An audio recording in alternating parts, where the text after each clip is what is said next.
My talk today is new therapies across diabetes, and I've got 14 minutes to do that, otherwise you get out. Get off the stage, you'll sign. So we'll try and cover it in that time. A little bit controversial, some of the things that are in the talk, because obviously some of those I don't actually practice myself, but I'm just letting you aware of what is happening on this topic. So we are still the presentation. I thought that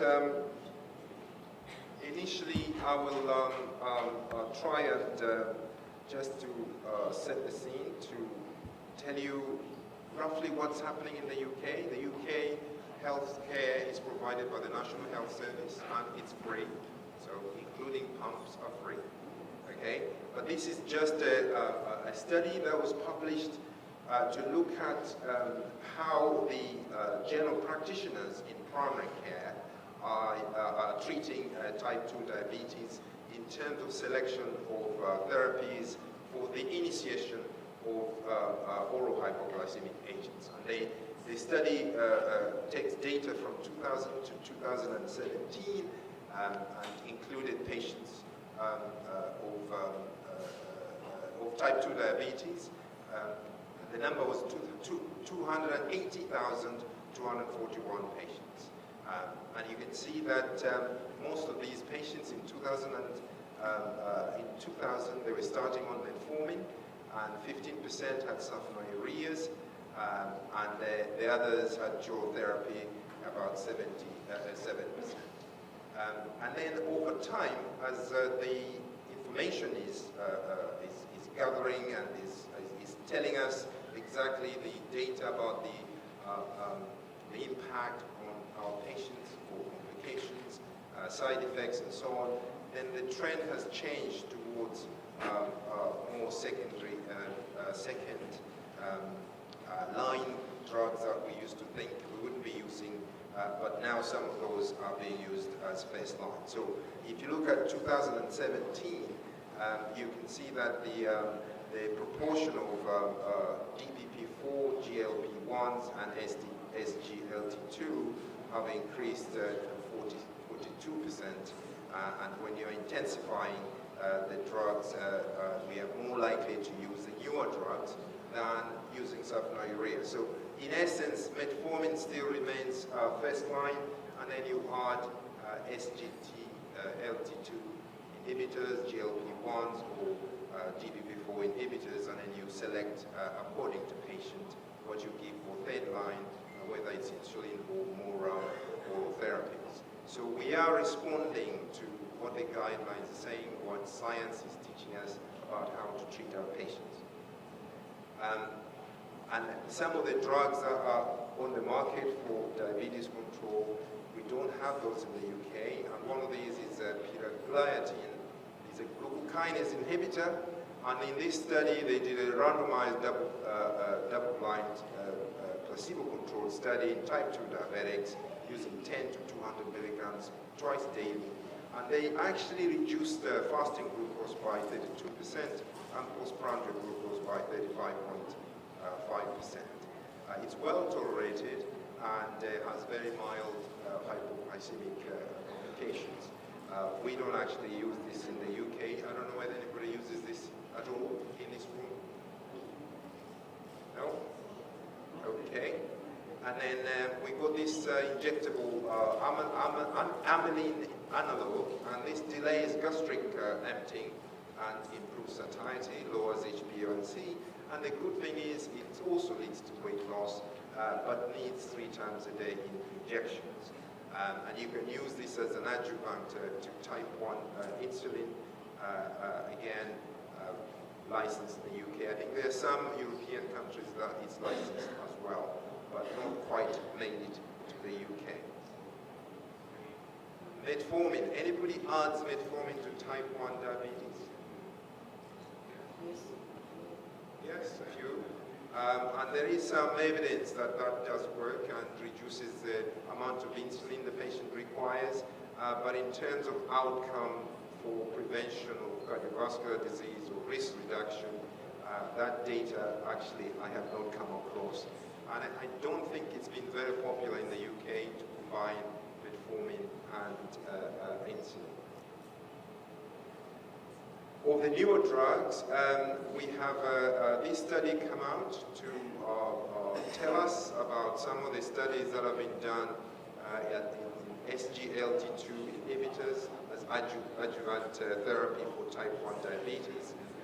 And this is phase 2 and 3 randomized control studies using dapagliflozin, sitagliflozin, and empagliflozin. And the recruitment into the studies was 700 to 1,400 patients in the studies, and the target HbA1c was 7%, and they achieved a reduction of glucose of 5 to 6 millimoles in the studies, equivalent to HbA1c reduction of 0.4 to 0.5%. And you can see again the most advantageous of this approach is the weight loss between 1.4 to 1.9 kilograms. And the main problem was hypoglycemic attacks, in fact severe enough to require intervention. And then these studies have come up again using empagliflozin and sotagliflozin. Several patients in the studies, duration of up to a year, and again, I've already mentioned the outcomes of those studies. This is just to show you a little bit more detail. This is a randomized controlled trial using sotagliflozin, and you can see, if I can just point out here, so 1,400 patients, and you can see in the sitagliflozin arm, there was a 28.6% reduction of HbA1c to target compared to 15.2% in the placebo group. And if you look at the HbA1c reduction, you can see again significant drop there compared to the placebo group, which was statistically significant. And again, the main problem was a severe hypoglycemic attack and also ketoacidosis. The usual problems came up through these studies as the adverse effects of canagliflozin, including genital infections, urinary tract infections, and some fractures, and again, as I said, diabetic ketoacidosis was the main concern in the studies. With this empagliflozin, again, there was very good data from this study called EASE. And again, you can see here, patients with DKA 6%, pooled 21%. So this is a major problem, the development of DKA. Some of these, it was actually quite severe to require admission to hospital, and there was a worry with one of them that it contributed to actual death. There are also some studies showing a GLP-1 advantage of using that as an adjuvant treatment for type 1 diabetes, and Tando and colleagues published this in Diabetes 2008, and you can see from baseline different doses of liraglutide, here 1.8, and you can see the proportion of patients achieving HbA1c reduction was pretty good. And here you can see that again, after 52 weeks, there was significant reduction in hypoglycemic attacks. So here is a lot of hypoglycemic attacks. You can see quite a lot of it in all the dose range of liraglutide. So this actually will limit the enthusiasm for the use of these drugs.